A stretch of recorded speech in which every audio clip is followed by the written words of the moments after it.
श्री शिवाय नमस्तुभ्यम। जय माता रानी। दोस्तों, आपके अपने चैनल धर्म साधना में आपका बहुत बहुत स्वागत है। माँ भगवती दुर्गा की कृपा आप और आपके पूरे परिवार पर सदा सर्वदा बनी रहे। दोस्तों, आज की वीडियो में मैं आपसे बात करने वाली हूँ श्रावण मास के अंतिम प्रदोष व्रत के बारे में। प्रदोष व्रत के दिन भगवान शिव और शक्ति की आराधना करने से हर प्रकार की कामना पूर्ण होती है। वैसे तो प्रत्येक महीने में आने वाले जो प्रदोष व्रत होते हैं उन सभी का महत्व बताया गया है, लेकिन सावन में पड़ने वाला जो प्रदोष व्रत होता है वो सबसे श्रेष्ठ माना गया है। मतलब किसी भी मनोकामना को अगर आप शीघ्र पूर्ण करना चाहते हैं तो ऐसे में सावन मास के प्रदोष व्रत को आप जरूर धारण कीजिए। अच्छा, बहुत से भक्त हैं जो कि प्रदोष का व्रत नहीं भी करते हैं, तो भी कोई बात नहीं। अगर आप व्रत नहीं भी कर पाते हैं तो भी आज के दिन संध्या काल में यानी कि प्रदोष काल में भगवान शिव और माता पार्वती की विधि विधान से अगर आप पूजा मात्र भी कर लेते हैं तो इतने मात्र से ही भगवान शिव और शक्ति की कृपा आपको प्राप्त हो जाती है और कोई भी मनोकामना हो आपकी निश्चित ही वो पूर्ण होती है। तो आज की वीडियो में आप जानेंगे कि श्रावण मास का अंतिम प्रदोष व्रत कब है, त्रयोदशी की तिथि कब प्रारंभ हो रही है, कब समाप्त हो रही है, व्रत आपको कब धारण करना है और पूजा का यानी कि प्रदोष काल की पूजा का शुभ मुहूर्त क्या है। आज के दिन आपको किस प्रकार से भगवान शिव और माता पार्वती की पूजा आराधना करनी चाहिए, किन मंत्रों का जप करना चाहिए और कौन सा उपाय करें जिससे कि भगवान शिव की विशेष कृपा आपको हमेशा प्राप्त होती रहे। और हाँ, अगर आप व्रत धारण करते हैं प्रदोष का तो प्रदोष व्रत के नियम क्या होते हैं, व्रत में क्या खाना चाहिए, क्या नहीं खाना चाहिए और व्रत कब खोलना चाहिए, ये सारी जानकारी आपको आज की वीडियो में मैं शेयर करने वाली हूँ। तो आज की वीडियो बहुत महत्वपूर्ण है, पूरा ज़रूर देखिए। अच्छी लगे वीडियो तो लाइक भी ज़रूर कीजिए, क्योंकि आपके लाइक्स, आपके कमेंट्स मेरे लिए बहुत महत्वपूर्ण होते हैं। यही एकमात्र जरिया है जिनसे मुझे पता चलता है कि आपको ये वीडियो अच्छी लगती हैं और आपके लिए ये वीडियो उपयोगी है। तो अगर वीडियो अच्छी लगती है तो लाइक तो ज़रूर ही किया करें। इसके साथ ही कमेंट बॉक्स में माता रानी के नाम का जयकारा भी ज़रूर लगाएं, इससे आपको सकारात्मक ऊर्जा की प्राप्ति होती है। और अगर आपका कोई भी सुझाव हो, कोई भी प्रश्न हो या कोई भी विशेष वीडियो देखना चाहते हैं तो उसके लिए भी कमेंट बॉक्स में ज़रूर लिखें। चैनल पर पहली बार आए हैं, अगर अभी तक आपने चैनल को सब्सक्राइब नहीं किया है तो आज की वीडियो अगर आपको अच्छी लगे तो चैनल को सब्सक्राइब करके बेल आइकन को ज़रूर प्रेस कर लीजिए।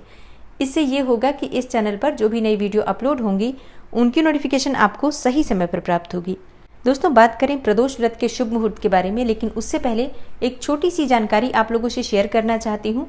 पिछले कुछ दिनों से आप लोगों को शिव महापुराण की वीडियो नहीं मिल पा रही थी, लेकिन कल से आप लोगों को शिव महापुराण की जो बची हुई कथा है वो सुनाई जाएगी। फिर चाहे वो श्रावण मास में ही समाप्त हो जाए या फिर भाद्रपद मास तक चले, आप लोग नियमित रूप से कथा ज़रूर सुनिए, क्योंकि कथा को बीच में अधूरा नहीं छोड़ा जाता है। इसलिए पूरे शिव पुराण की कथा आप लोगों को ज़रूर सुननी चाहिए। और अब जानते हैं कि त्रयोदशी तिथि कब प्रारंभ हो रही है, कब समाप्त हो रही है और प्रदोष का व्रत हमें कब धारण करना है। देखिए, त्रयोदशी तिथि प्रारंभ हो जाएगी 28 अगस्त को शाम 6:23 पर और समाप्त हो रही है 29 अगस्त को दोपहर में 2:48 पर। आप सभी जानते हैं प्रदोष का व्रत जब हम करते हैं तो शाम को संध्या काल में जब त्रयोदशी तिथि व्याप्त होती है उसी दिन को हम प्रदोष का व्रत धारण करके प्रदोष काल में भगवान शिव की पूजा आराधना करते हैं। तो ऐसे में प्रदोष काल जो हमें प्राप्त हो रहा है 28 अगस्त को ही प्राप्त हो रहा है। 29 अगस्त को दोपहर में 2:48 पर ही त्रयोदशी तिथि समाप्त हो जाएगी। इसलिए 28 अगस्त 2023 को आप प्रदोष का व्रत धारण करेंगे। और हाँ, 28 अगस्त 2023 को सोमवार का दिन है, मतलब श्रावण मास का अंतिम सोमवार और प्रदोष का व्रत दोनों एक ही दिन हमें प्राप्त हो रहे हैं। मतलब दुर्लभ और शुभ संयोग है। सोम प्रदोष का व्रत सावन में अगर हमें मिलता है तो इसे बहुत श्रेष्ठ माना जाता है। तो सोम प्रदोष के दिन वैसे भी बहुत से भक्तों के सोमवार के व्रत होंगे। कई भक्त हैं जो कि प्रदोष का व्रत धारण करेंगे और कई ऐसे भक्त हैं जो कि प्रदोष का भी व्रत करते हैं और सोमवार का भी व्रत करते हैं। तो देखिए, अगर आप सोमवार और प्रदोष का व्रत दोनों ही व्रत करते हैं तो सुबह के समय जब आप पूजा आराधना करेंगे उसी समय दोनों व्रत का संकल्प एक साथ ले लीजिए। मतलब प्रदोष का भी व्रत और सोमवार का भी व्रत, आप दोनों व्रत धारण करना चाहते हैं, इस प्रकार से भगवान शिव से प्रार्थना कीजिए और इसके बाद शिव और माता पार्वती की पूजा आराधना करके आप अपने दोनों व्रत को पूर्ण कर सकते हैं। अब बात करें पूजा विधि और व्रत के नियम के बारे में, तो देखिए, प्रातःकाल जल्दी उठ जाइए, नित्य कर्मों से निवृत्त होकर स्नान कर लीजिए, साफ स्वच्छ वस्त्र धारण कर लीजिए। आज हो सके तो गंगा जल मिश्रित जल से स्नान कीजिए, अत्यंत श्रेष्ठ होगा। नहीं तो शुद्ध जल में भी अगर आप स्नान करते हैं तो माँ गंगा का ध्यान करते हुए आपको स्नान करना चाहिए। उसके बाद साफ स्वच्छ वस्त्र धारण करके सबसे पहले भगवान सूर्यदेव को जल अर्पित कर लीजिए। फिर घर के मंदिर में जो प्रतिदिन की पूजा होती है उसी प्रकार से आप पूजा कर लीजिए। फिर भगवान शिव की पूजा विशेष है, आप चाहें तो मंदिर जाकर कर सकते हैं, घर में शिवलिंग है तो घर में भी कर सकते हैं। अपने व्रत का संकल्प जरूर ले लीजिए। आप चाहे सोमवार का व्रत कर रहे हैं या फिर प्रदोष का व्रत कर रहे हैं या फिर दोनों व्रत कर रहे हैं, तो संकल्प के साथ ही व्रत शुरू किया जाता है। उसी के बाद विधि विधान से भगवान शिव की पूजा आराधना कीजिए, जलाभिषेक कीजिए, अक्षत, पुष्प, भांग, धतूरा, बिल्वपत्र इत्यादि सभी चीजें भगवान शिव को अर्पित कीजिए। ऋतु फल या फिर सफेद मिठाई का भोग भगवान शिव को लगा सकते हैं।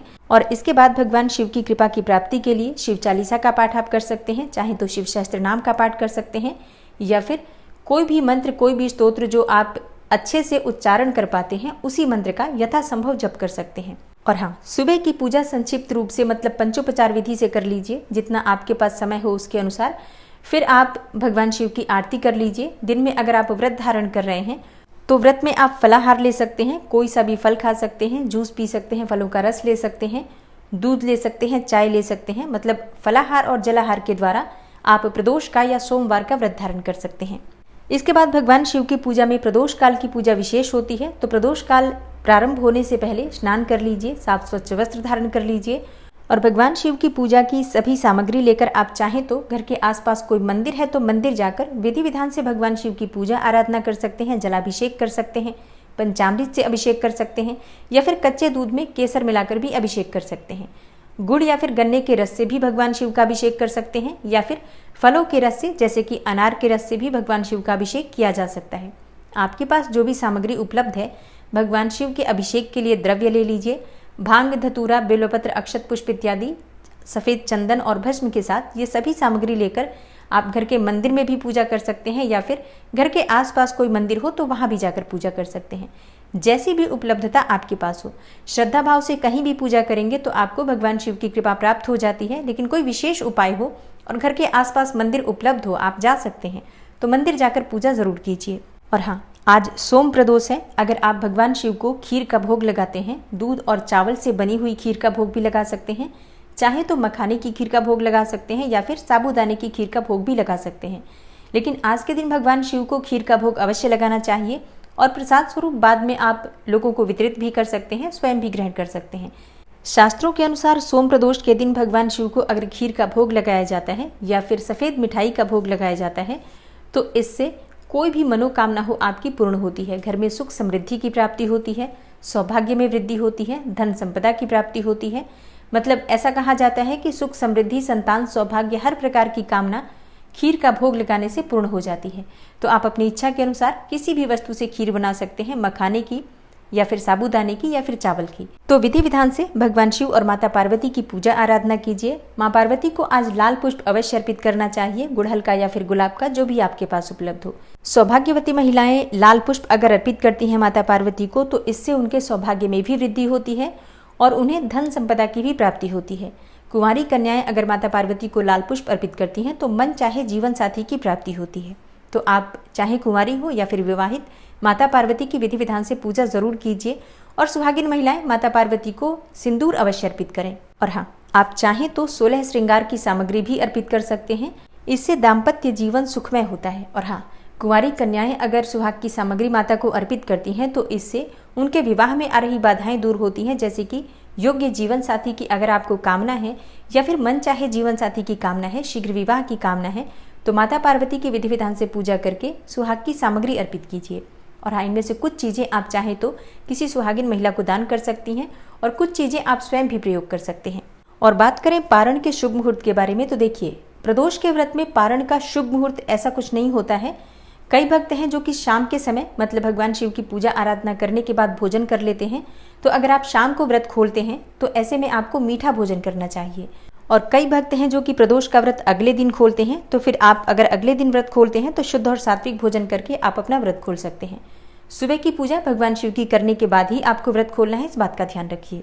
तो 28 अगस्त 2023 यानी कि सोमवार के दिन प्रदोष का व्रत रखा जाएगा और इस दिन सूर्यास्त काल का समय रहेगा शाम 6:44 पर और प्रदोष काल की पूजा का शुभ मुहूर्त आपको प्राप्त होगा शाम 6:25 से रात्रि 8:30 तक।